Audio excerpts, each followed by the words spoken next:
citando bandas mais contemporâneas. Eu achava tão estranho, assim, né? Pô, mas será que eu sou tão pra trás, assim? Depois eu fui conhecer os caras e comecei a sacar que rolava um pouco disso. Uma coisa era as bandas que tu gostava mesmo, e a outra coisa era as que era legal citar, né? Claro, Que é uma mamãe, assim, que eu não tive no início. Mas eu me lembro que teve uma época que todo mundo jogou fora os seus discos do Led Zeppelin, e começaram a ver as coisas mais punk. E encontrei muita gente depois, tipo, tô comprando tudo de novo. Pô, isso aconteceu comigo também, porque eu ouvia muito o rock nacional dos anos 80, os Engenheiros, Legião, Titãs. Só que aí, com a adolescência, foi bem naquela época que estava explodindo o Guns, o Metallica lançou aquele disco que fez um grande sucesso, aí apareceu o grunge, e aí, de repente, a gente começou a ouvir muito rock mais pesado, né? E aí, lógico, tinha um pessoal mais radical e tal. Então eu comecei a andar no meio do metal e os caras, evidentemente, não gostavam desse rock nacional dos anos 80. E assim, eu nunca escondi, na verdade, mas também era uma coisa que eu não ficava falando. Meus amigos próximos sabiam, mas às vezes algum desses caras ficava sabendo, como assim você ouve Engenheiros do Havaí? Pode crer, pode crer. Mas é uma coisa recorrente na história da música, né? Porque uma geração pinta no início, ela sempre tem que pintar contra a anterior. Rolava quando a gente pintou também uma certa assim, estranhamento com o pessoal da MPB, achando que a gente era outra coisa. No Sul rolou muito isso em Porto Alegre, assim, tinha aquela cena da MPG, que era música popular, gaúcha, assim, pô, agora essas bandas. Todo mundo faz de conta que o mundo começou naquele momento, né? E na verdade isso nunca acontece, é uma troca de fio da música popular, do rock and roll, uma coisa que vem de há muito tempo, vai muito em frente, e todo mundo põe os pés ali, né? Mas há sempre uma tentativa artificial de se tentar cortar a história em fatias, assim. Eu acho que é compreensível, assim, cada geração que pinta quer afirmar suas diferenças. Se identificar, né? Eu acho uma fase necessária, e depois com o tempo a gente aprende a colocar as influências no lugar certo e fazer o balanço certo. Acho legal, você citou a época da escola, lá no Rio Grande do Sul e tal. Você toca uma porrada de instrumentos, pode se chamar de multi-instrumentista. Como começou a música na sua vida? Desde muito cedo, acredito, né? Cara, eu sou multi-instrumentista, mas eu sempre gosto de fazer um parênteses aqui. Geralmente se usa esse termo para músicos super bons tecnicamente, tocam tudo muito bem. Não é o meu caso, é que eu sou, na verdade, um compositor e uso os instrumentos como o nome diz, como ferramentas, né? Então, eu gosto muito de variar, assim, passei por umas fases de tocar viola caipira, agora estou tocando acordeão. Mas o que eu me sinto mais, que me prende ao chão mesmo, é o lance do baixo, que nem foi meu primeiro instrumento, mas é o instrumento onde eu me sinto mais à vontade, com o qual eu fiz grande parte da minha carreira. Minha experiência com música começou quando eu tinha 6 anos. Lá em casa tinha um disco dos Incríveis, que tinha essa canção, Era um Garoto Como Eu, amava os Beatles, Rolling Stones. E depois você acabou gravando? Eu era fascinado por essa música, eu começava com uma rajada de metralhadora. E pedi um violão por conta dessa música, pela paixão por essa música, eu iria tocar essa música. Tem até uma foto que eu usei na capa do Gessinger Trio, que eu tô com 6, 7 anos, fazendo de conta que tô tocando Era um Garoto. Depois vinha regravar até. E foi assim, ganhei esse violão, mas pô, eu sempre fui muito, muito tímido, muito, assim, pouco enturmado, né? Minha mãe queria me botar em aula de violão, eu não quis fazer, aprendi sozinho, aprendi a tocar violão, depois aos 14 ganhei uma guitarra. E odiei a guitarra, porque cada dia estragava uma coisa, um dia era o cabo, e era tudo super difícil pra gente em Porto Alegre. E aí aos 17 eu descobri o chorinho, e fiquei fascinado. Tinha uma nova onda de choro no Brasil, com a cor de som e um revival de Jacó do Bolinha. Aí montei no colégio com uns amigos um regional pra tocar chorinho, uma coisa muito engraçada, porque nenhum de nós tinha um swing, era uma coisa completamente dura, mas a gente tentava fazer uma coisa de música instrumental brasileira. Isso antes da faculdade? Antes da faculdade. E nada disso rolou, com nada desses projetos, eu nunca tinha tocado para mais de uma pessoa, assim, só ensaiava. Na faculdade, tinha um pessoal lá que sabia que eu tocava os instrumentos, me convidaram para fazer uma banda, para participar de um happening, numa noite só, uma coisa para durar uma noite só.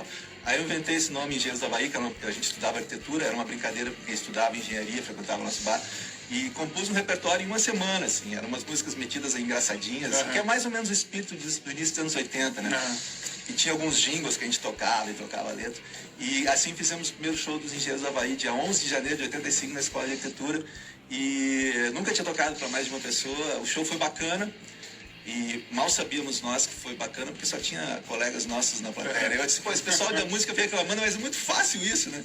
Lotamos o auditório da escola, e daí começamos a fazer o circuito universitário, tocamos nas outras faculdades, e daí começamos a ir pro interior. E aí o resto é história. Chamou a atenção de uma gravadora que foi lá pro sul gravar uma coletânea com 5 Rock Grande do Sul, né? A gente foi a última banda que entrou, porque todas as outras bandas que estão nas coletâneas, Garotos da Rua, TNT, Fala e Replicantes, eles tinham muito mais estrada do que a gente. E a gente era visto como uns nerds da faculdade. Na época não tinha esse negócio de college, né? Hoje eu acho que a gente seria uma banda de college. Os caras olhavam e disseram, pô, mas a gente... Aquelas bandas estavam sempre tocando ali por Porto Alegre, nos meus bares, nunca tinham visto a gente. A gente entrou meio que pela porta dos fundos nas coletâneas e acabou o pessoal gostando e acabou sendo a banda de maior sucesso comercial depois. Pois é. Que ironia do destino. Estourando com uma música que na primeira frase botava Fidel ao lado de Pinochet, uma coisa completamente improvável, né? Mas enfim, tô aqui 30 anos depois e muito feliz de que a música tomou conta da minha vida, porque eu sinceramente eu estudava arquitetura, mas seria um péssimo arquiteto, eu não consigo imaginar alguma coisa que eu conseguisse fazer sem ser tocar. Olha que legal. E foi uma coisa que aconteceu por acaso, e é curioso, outro dia eu fiz um programa, que a gente tem um programa que chama Kiss in Concert, sempre enfoca alguma banda com material ao vivo. Outro dia eu fiz os Engenheiros do Havaí e contei a história do nome da banda, que a gente, às vezes a gente acha, bom, todo mundo já sabe, não vou te fazer essa pergunta, mas você acabou falando.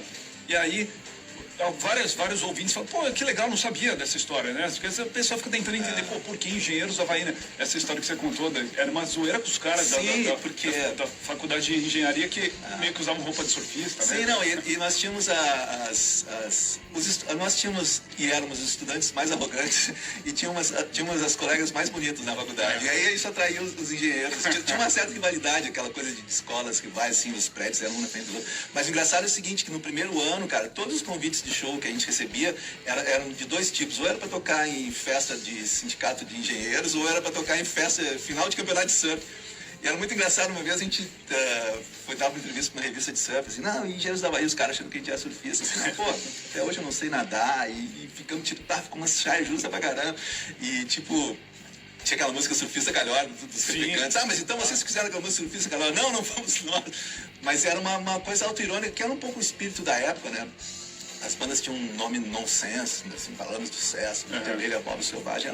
O próprio Titãs é sintomático, porque Titãs tinha um nome nesse estilo, que era Titãs do Iê, que era a junção de uma coisa épica, grandiosa, assim, absoluta, e uma coisa relativa, né? Titãs do Iê. Só que eles tiveram a malandragem de um certo momento da história e escolheram entre ou Titãs ou Iê, escolheram Titãs, né? A gente sempre carregou esses dois lados, Engenheiros do Havaí, essa coisa meio improvável, assim, que era a ironia do nome, né? Mas se eu soubesse que a música tomaria conta da minha vida, eu juro pra vocês que eu escolheria um nome menos, que necessitasse menos explicações, como talvez Rolling Stones ou Pink Floyd. Sem dúvida.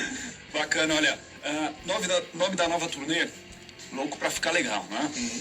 Vamos ouvir o som Pra Ficar Legal? Vamos ouvir a música da sua carreira solo, a gente fala mais sobre isso daqui a pouquinho. Vamos lá. Pra Ficar Legal com o Humberto Gessing.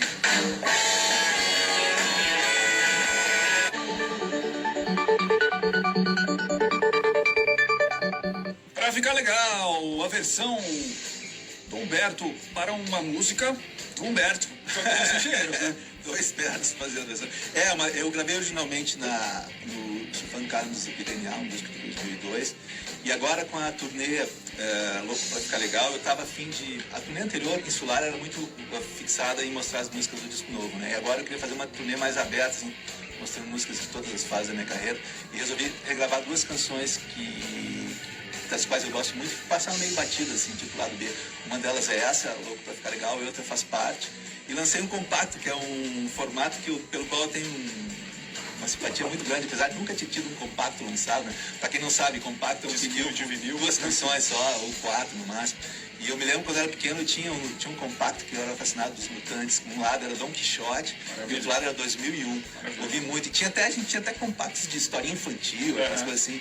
E eu disse, caramba, nunca tive um compacto, vou lançar. Claro que elas estão disponíveis também nas plataformas digitais, mas o bacana dos tempos pós-modernos que a gente vive é isso, vários formatos podem conviver, né? Falar nisso, a gente vai sortear agora. Aí, ó. O Humberto está autografando, mostra bacana. Ó, quem está assistindo via YouTube, o Humberto está autografando agora, nesse momento aqui, o compacto que a gente vai sortear. Então, para você concorrer, entra lá no Facebook da Kiss, você vai encontrar uma foto do Humberto, tá? Tem o link da transmissão e tal, mas é a foto do Humberto. E você vai comentar lá na foto.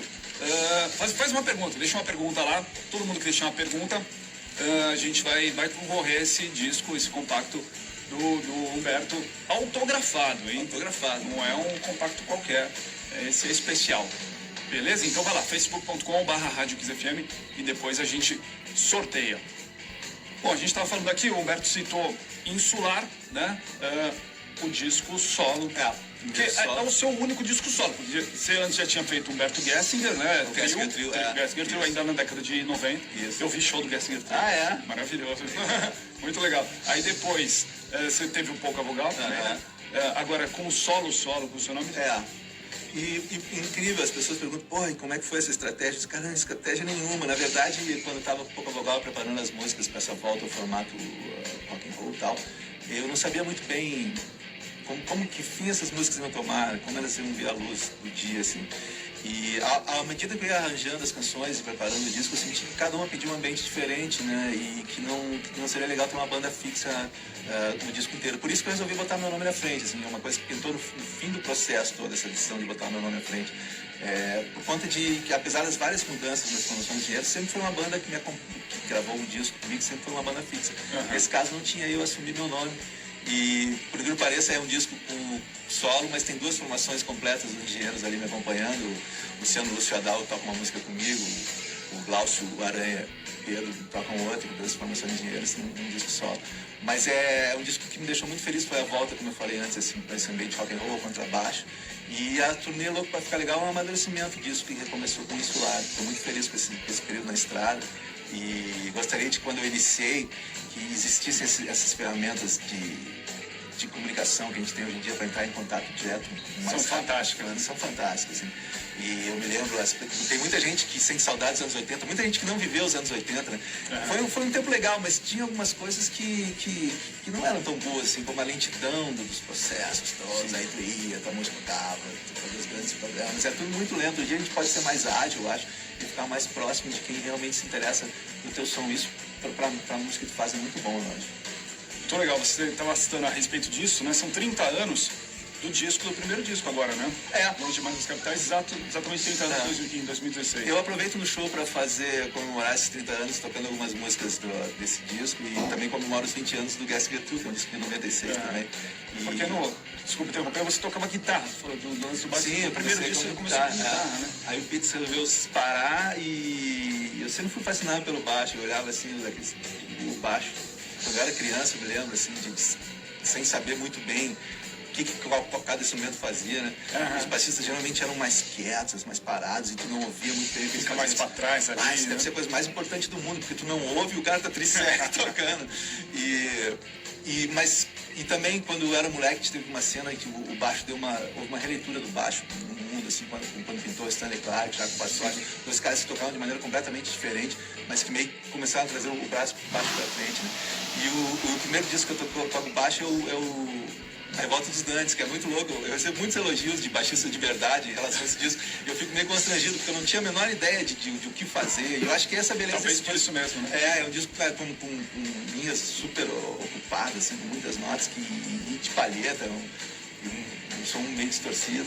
E eu acho que ele tem de bacana isso, aquele frescor de quem não estava muito à vontade no instrumento, estava se aproximando dele. Esses são momentos muito especiais, assim, tu perde um pouco do domínio técnico, mas ganha muito de espontaneidade, né? Com as mudanças de formação também sempre rola isso. Quando tem uma formação nova, geralmente tu ainda não está no som ideal, mas rola um estranhamento bacana, assim, de gente procurando entrar na mesma sintonia, que isso sempre se registra nos discos. Eu acho que são momentos legais. Simples de Coração é um disco bem diferente, né? Bem diferente. A banda era um quinteto na época, né? Sim, a gente sempre foi um trio, e aí com a Celula Agostinho foi um caos, a gente ficou meio sem saber o que fazer e tal. Acho que a gente, na verdade, acabou tomando um susto com a proporção que as coisas tomaram com a gente, com sucesso enorme e tal, e com a saída dele ficou meio uns o que fazer agora. E hoje em dia eu vejo o Simples mais como um disco assim de vamos tirar umas férias, né? A gente montou um quinteto, uma produção super primeiro mundo, assim, foi gravar em Los Angeles, Greg Ladani e tal. E é um disco super, que eu acho que se diferencia um pouco nesse sentido, assim, que traz coisas bacanas, é um disco mais bem acabado. Por outro lado, eu acho que perde um pouco daquela rudeza que às vezes é o ponto do teu som, né? Que voltou depois, quando você voltou a tocar guitarra ainda nos Engenheiros, né? Aí eu voltei do Simples Coração, me deu aquela vontade de voltar ao trio, montei o Gessinger Trio. Depois, com os guris que tocavam no Gessinger Trio, gravei mais 2 discos, o Minuano e o Tchau Radar. Aí registramos essa formação ao vivo, e aí eu voltei à guitarra. voltei a guitarra, gravei 2 discos com guitarra, minha fase no plural, no Gerúndio, são discos que eu gosto bastante, é o Surfando Karmas e DNA e o Dançando no Campo Minado, que levam ao acústico MTV. Aí, ali eu dou um tempo com projetos acústicos, 10 anos em projetos acústicos, acústico MTV, o Novos Horizontes, depois Pouca Vogal, tocando viola caipira, bandolim, e volto ao início com o Insular, volto a tocar baixo com o Insular. E agora nessa turnê vocês estão como trio? Trio. Eu no baixo e o Nando Peters na guitarra e Rafa Bisonho na bateria. Quem conhece o Insular, o DVD, o Rafa que está no Insular. No DVD o guitarrista é o Tavares Estevam, Belo Estevam. Se estiver me ouvindo, um grande abraço, saudades. Ele esteve aqui recentemente, participou do nosso programa Kiss Club e a gente falou muito de engenheiros. Pô, e ele falou muito de você, cara. Baita guitarrista. E o baita músico, na verdade. E estamos na estrada. É o pessoal que gravou comigo esse compacto, né? E que vai participar do próximo trabalho que eu estou preparando, né? Legal que vocês vão tocar também com o Paralamas, que também é um trio, né, cara? Uhum. É uma coisa que eu também reparei, que às vezes pode parecer que não tem nada a ver, mas às vezes eu senti alguma coisa de Rush na música do Pink Floyd. Do Pink Floyd não, a gente tinha falado de Pink Floyd. O Rush na música dos Engenheiros, assim, acho que por causa do formato de trio, as influências. Tu sabe que quando eu era moleque, cara, a gente não respeitava muito o Rush, assim, a gente ouvia Pink Floyd, uma geração anterior do progressivo, né, e Amsterdam Palmer e tal. Eu fui descobrir Rush depois de velho, assim, no sentido, eu já estava na faculdade, e já estava tocando no Engenheiros, eu comecei a ouvir, pô, vamos ver como é que os caras do trio resolvem essa parada, né? E aí comecei a ouvir Rush, pô, aí claro, quem entra ali é uma teia de aranha, tu não consegue sair, é fascinante, os caras são geniais, né? Mas é uma coisa bem tardia, não é uma daquelas bandas que eu me lembro de ouvir na adolescência, assim, é uma coisa mais tardia. Eles são mestres nessa coisa de resolver as carências do trio, que eu acho que é o que faz a beleza desse formato. É que nem o violão e voz para bossa nova, é o que há de mínimo para ser rock and roll, né? Pelo menos era. Eu acho que agora pintou outro formato, que é guitarra e bateria, tipo White Stripes, que também virou mais minimalista, né, que também é bacana pra caramba. Fica bom também. Mas a resolver um arranjo assim no trio, claro, tem o lado artístico que sempre tem, mas tem um lado meio matemático que me fascina muito também, assim, de como criar dinâmica com 3 instrumentos. E eu uso algumas artimanhas, eu gosto muito de usar uma da Boneck, que é uma guitarra de 2 braços, um braço é guitarra, outro baixo é baixo, né? E tem uns teclados que eu toco com os pés, que é uma tradição do rock progressivo, e Yes usava isso, o Rush usava isso também, que acabam abrindo um pouco as possibilidades de um trio sem cair naquela coisa de usar fitas pré-gravadas. Eu não tenho nada contra isso, acho bacana quem trabalha, mas o meu fascínio é essa coisa de realizar as coisas ao vivo ali. O Pouca Vogal era uma experiência que radicalizava isso, éramos só 2 no palco, eu e o Duca Lendecker, literalmente tocando com os pés e com as mãos. O Duca tem uma técnica super sofisticada de tocar violão, aqueles caras que fazem percussão ao mesmo tempo que tocam a harmonia. E eu gosto dessas coisas, assim, do lado lúdico de se fazer música, sabe? Não tem nada contra quem programa tudo no computador, mas tem esse lado bacana também de fazer a mágica acontecer na frente das pessoas, eu acho bem bacana também. Isso vai acontecer agora no sábado, dia 29. Deixa eu só ver aqui no papel certinho. É no Citibank Hall, né? O show. Isso. A partir das 22 horas. Vai tocar Paralamas do Sucesso, Humberto Gessinger. Ingressos à venda na Tickets for Fun, no site Tickets for Fun. Então, para quem tiver a fim de curtir aí, 30 anos de estrada de Engenheiros do Havaí, Humberto Gessinger, também Paralamas do Sucesso. Antes de encerrar... Só deixa eu fazer um comentário, é uma honra para mim dividir a noite com Paralamas. Eu acho assim, se a gente for analisar os vários aspectos que tem uma banda, né? O lance da composição, o lance do carisma, o lance instrumental, o lance das letras. Quem ganharia as melhores médias em todos esses aspectos são os guris do Paralamas, que eles têm, assim, em todos esses aspectos que a música tem. Tem bandas que, as letras são o máximo, mas falta depois. O Paralamas é uma banda que tem todos esses aspectos da música de muita qualidade, então é uma honra estar dividindo o palco com eles. No início eu ficava meio indignado quando a gente pintou, o Paralamas já estava estourado, e uma vez uma mulher perguntou para mim na entrevista se eu me chamava Humberto mesmo, ou se o nome era imitação de Eva. Eu disse, não, eu me chamo Humberto mesmo. Mas é uma banda fantástica, assim, e é uma honra estar dividindo o palco com os meninos. E é legal, eles estão fazendo alguns shows em trio agora, não sei se eles vão fazer trio aqui, ou se vão tocar com a galera toda, mas é legal, uma banda, sempre eternamente jovem. Show de bola, vamos ouvir aqui mais um som do Humberto ao vivo, antes da gente encerrar.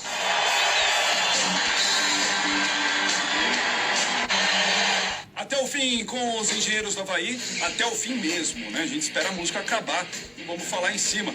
São 4 horas e 32 minutos, mas infelizmente a gente está chegando ao fim da entrevista porque o tempo passa muito rápido, né, Humberto? A gente estava falando sobre isso. Se deixar, a gente vai bater um papo aqui a tarde inteira. É sempre um prazer falar com quem tá ligado e sabe das coisas e acompanhou esses anos todos aí, é muito bom. Eu espero que o pessoal tenha curtido o papo aqui, foi muito agradável. Humberto, obrigado. Eu vou te fazer uma pergunta assim, é só uma piadinha. A pessoa ainda te pergunta quem foi Ana e o que é Trotuar? Quem foi Ana, o que é Trotuar, sim. O que é Trotuar menos. Acho que o Google meio que me ajudou. Agora quem foi Ana, sim. E se o papo é pop, me perguntam muito. Quando muda o papo, eu tenho que tirar meu telefone do ar, porque ficam me ligando, todo mundo fica esperando uma frase engraçadinha minha. Eu disse, não, já falei o que eu tinha que falar a respeito. Porque assim, não vai dar tempo, infelizmente, de fazer as perguntas do WhatsApp. Mas a primeira pergunta que chegou aqui de um ouvinte nosso, quem foi ela? Lá de Goiás, ele falou, pergunta pro Humberto quem foi Ana. Eu falei, não, mas você sabe que no acústico eu não cantava a palavra Ana, mas por uma questão puramente musical. Eu achei que respirava a música, tava tocando, senão da TI, achei bacana. Pensando, pô, mas foi muito peso, mas cara, então o cara brigou com a Ana. E tem uma coisa muito louca, outra que ele perguntou, pergunta o que ele quis dizer com 5 letras começando com a letra A. Falei, velho, isso aí fica na sua cabeça. Porque tem vários compositores que dizem isso, exatamente, que às vezes não tem uma explicação óbvia, ou era uma coisa do momento, que não faz sentido ficar explicando. O legal é justamente isso, cada um tem a sua interpretação da música, né? Eu acho que se a Deus tivesse 5 letras, seria mais forte. Tá vendo? Oi! Pode ser, não, será? Olha só que coincidência. Bacana. Humberto Gessinger, foi um enorme prazer, uma honra tê-lo aqui com a gente. Quis volto sempre. Prazer e honra foram meus. Obrigado, cara. Então, repetindo mais uma vez. Tem lá no show pra voltar à tua infância, então. Não precisa. Cantar todas as músicas do começo ao fim. Lembrando, a gente vai sortear o vinil autografado, né? Já tá autografado aqui. Vamos divulgar, entrar em contato com o ganhador lá no Facebook da Kiss, né? E mais uma vez, o show acontece dia 29, é sábado, no Citibank Hall, em Engenheiros do Havaí. E Paralamas do Sucesso, ingressos à venda pelo site Tickets for Fun. Se as meninas do Leblon não olham mais pra mim. Você tá de óculos, né? Valeu, Humberto. Valeu. Obrigado. Grande abraço. 4h35, voltamos já. Não deixe o rock sair de você. Kiss FM.